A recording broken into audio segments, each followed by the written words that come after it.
Perkenalkan, nama saya Ruth Deborah Berubarus dari Prodi Akuntansi dengan NIM 29022-514.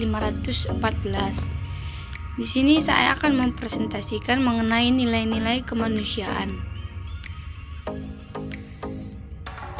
Nilai-nilai kemanusiaan adalah prinsip-prinsip moral dan etika yang mendasari perlakuan dan interaksi antar individu dalam masyarakat, dengan tujuan untuk memajukan kesejahteraan dan keadilan bagi semua manusia. Nilai-nilai kemanusiaan mencerminkan keyakinan tentang hak asasi manusia, martabat, empati, solidaritas, dan keadilan. Nilai-nilai kemanusiaan memberikan landasan moral untuk membangun masyarakat yang adil, harmonis, dan berkelanjutan. Penerapan nilai-nilai ini dalam kehidupan sehari-hari dapat membantu membentuk hubungan antar individu dan kelompok yang lebih baik. Di sini ada beberapa nilai kemanusiaan yang umumnya diakui. Yang pertama itu hak asasi manusia.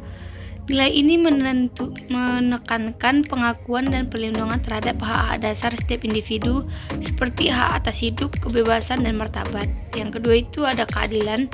Nilai keadilan menuntut perlakuan yang adil dan setara bagi semua orang, tanpa memandang ras, agama, dan jenis kelamin atau status sosial.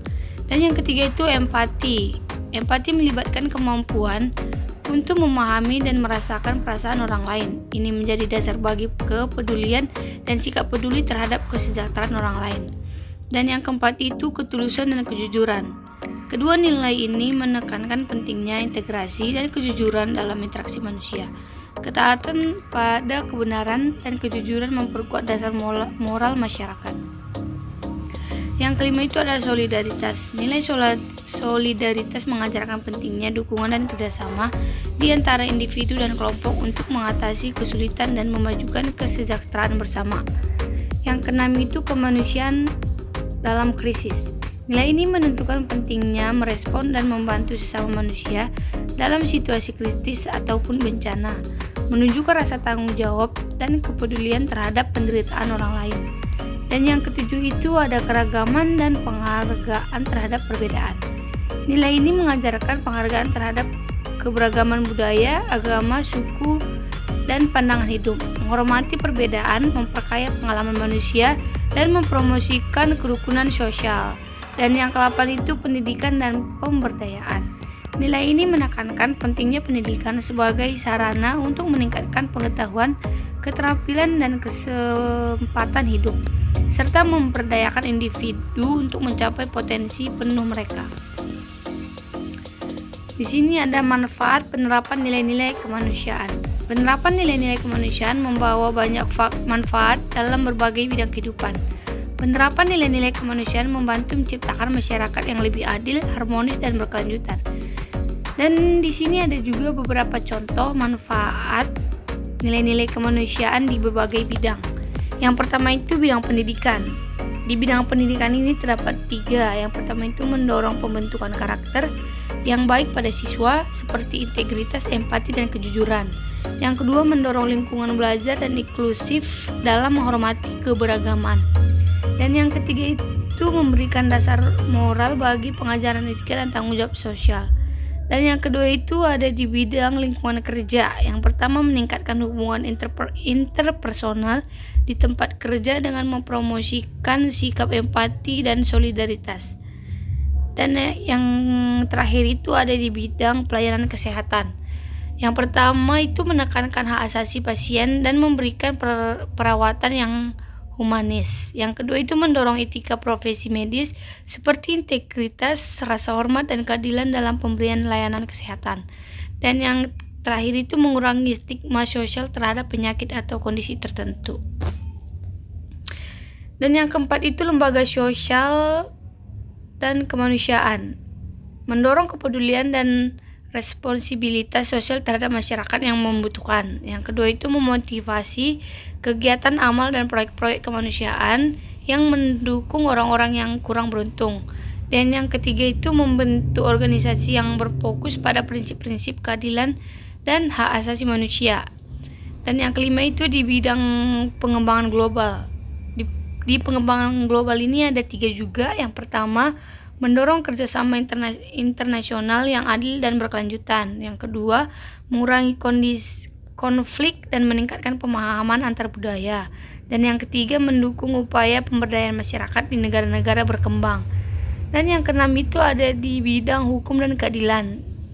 Yang pertama itu mendorong pembentukan undang-undang yang berdasarkan prinsip keadilan dan hak asasi manusia. Yang kedua, menentang diskriminasi dan perlakuan yang tidak adil dan dalam sistem hukum. Yang ketiga, menegakkan hak-hak individu dengan berpegang pada nilai-nilai kemanusiaan.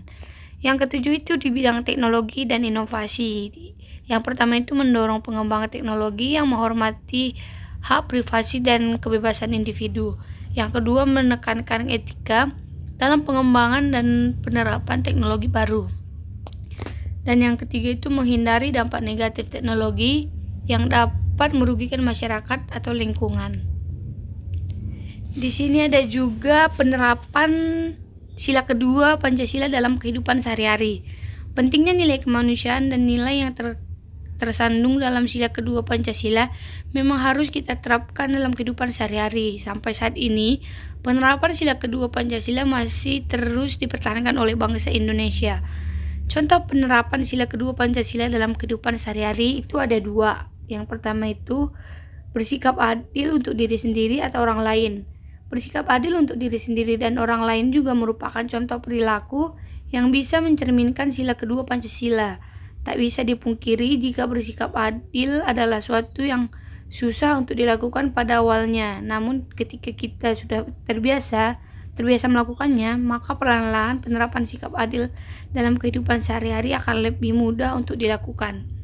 Dan yang kedua itu tidak memilih pertemanan. Tidak memilih pertemanan juga termasuk penerapan sila kedua Pancasila. Itu artinya kita sebagai bangsa Indonesia tidak perlu memilih teman berdasarkan latar belakang seperti ras, agama, suku, kondisi, ekonomi, dan sebagainya.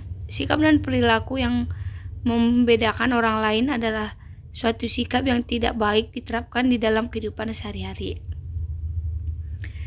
Di sini ada juga fungsi sila kedua di dalam kehidupan sehari-hari. Yang pertama itu menjaga keadilan.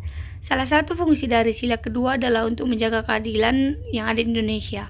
Keadilan memang harus terus dijaga karena setiap manusia memiliki derajat yang sama, terutama di mata hukum. Jika tak ada Pancasila, khususnya sila kedua, tentunya ada kemungkinan besar jika akan terjadi kecurangan dan kejahatan sesama manusia.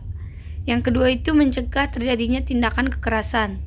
Adanya sila kedua Pancasila juga memiliki fungsi untuk mencegah terjadinya tindakan kekerasan. Tindakan kekerasan ini bisa terjadi di Indonesia yang pada akhirnya akan menyebabkan konflik di lingkungan masyarakat. Lebih parahnya lagi, konflik yang timbul tersebut akan bisa memecah belah sesama bangsa Indonesia. Itu artinya tindakan kekerasan sebisa mungkin harus dicegah agar bangsa dan negara Indonesia terhindar dari adanya perpecahan. Sekian presentasi saya. Terima kasih.